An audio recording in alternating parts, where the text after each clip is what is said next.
So you're playing Genshin, you're doing some 10 pulls on the current banner, and while you don't get a 5-star, you do get 4-star Heizou. Now what do you get with Heizou? Besides the first male Catalyst user that we ever had in Genshin, I think that is correct. Well, Heizou is a anemo-wielding Catalyst user who has not been on a banner in a very, very long time. And in this video, we are going to look at the basics of Heizou. So Heizou's normal attacks are going to be unlike any other Catalyst user that we had in the game up to this point, where instead of throwing something, he punches. He's been compared to Aang from Avatar: The Last Airbender. So his normal attacks are going to have a series of anemo punches that he is going to be hitting the enemy with. And then of course, with his charge attack, he is simply going to do a kick upwards, also dealing anemo damage. Now for his skill.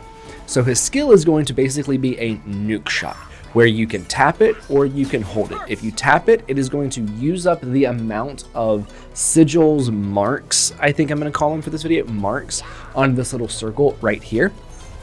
And the more marks you have, the more damage you do. Now, how do you get marks? Well, you can hold down your skill where he will kind of go immobile and he'll sit there and charge it up. And then once you let it go, he's going to use all of the marks that he's got for the charge and then deal an instance of anemo AoE damage. And then you can hold it up to the full amount of 4 to get the most amount of damage. Now, one of his passives does directly work with this, where whenever he causes a swirl reaction while on the field, he will gain one of those stacks for his skill. And this can work every 0.1 seconds. So as long as you have other damage dealers in your party that are doing off-field damage, then you can cause the swirl reactions to get the stacks up for this instead of having to hold it down. So if we hit an enemy without elements present, then we are not going to ever build up the extra stack from his normal attack. We have to make sure that we have some off-field elemental application from somebody like Farina, Fischl. Honestly, we can just use Bennett, hit him with a skill, and then take Bennett right back off, and then swirl that. That can also work. So you just want to make sure that you have some form of elemental application, so that way he can cause swirl reactions to then build up the stacks for his skill. That is very, very important because that is his nuke. That is where a large portion of his damage is going to come from. So his burst is a little bit more simple, where it's just going to do a massive AoE instance of anemo damage, but it's also going to do a secondary elemental damage if an element was swirled. So if we had an enemy with like Benny, and when he uses burst, you're going to see it's going to swirl initially, and then afterwards it is going to kind of poof a second instance of pyro damage, inflicting more enemies within it. This is going to be causing swirl reactions, meaning that we are going to be charging his skill. It's also going to group enemies together, so we kind of want to use his burst to cause some swirl reactions, group enemies together, so that way then we can go to his skill and have as many charges as possible before using it to then deal an incredible amount of damage to as many enemies that it got pulled in by. So all in all, Heizou's kit isn't very complicated, right? We want to cause swirl reactions, get stacks onto his skill, use his skill to nuke, use his burst to cause swirl reactions as well as group enemies, and then nuke with his skill, right? It kind of all goes back to using his skill as his main damage dealer.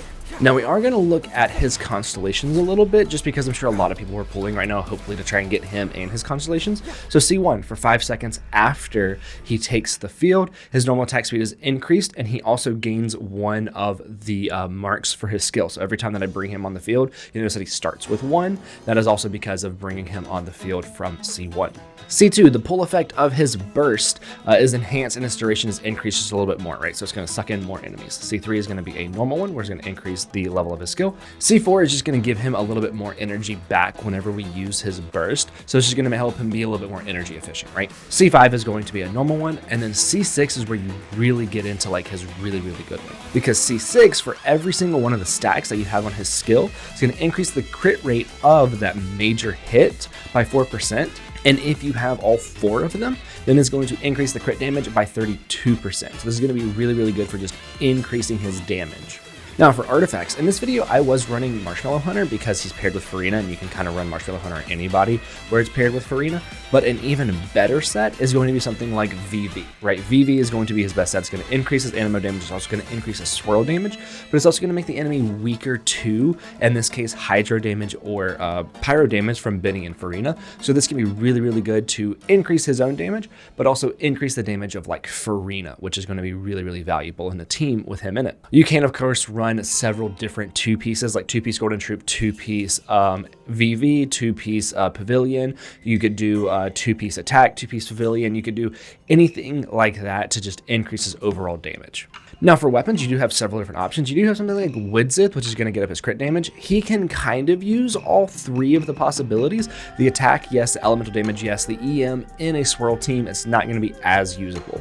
You do have something like Solar Pearl, which is going to be really, really good because he's going to use his normal attacks. He's going to use his skill and his burst, and they just make each other's damage go up, and this gives crit rate, which is another really, really good thing for him to have because then you can get as much crit damage from your artifacts as well. Skyward Atlas is another one that you can do. It's just going to get up a ton of attack on him, which is going to be really, really good.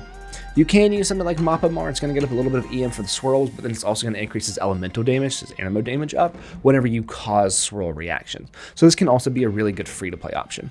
And then, of course, you do have Flowing Purity, which is going to be really good because it's going to increase his attack and then it's going to increase his damage once you out-heal it. So just make sure that you run him with a good healer if you are going to be using Flowing Purity.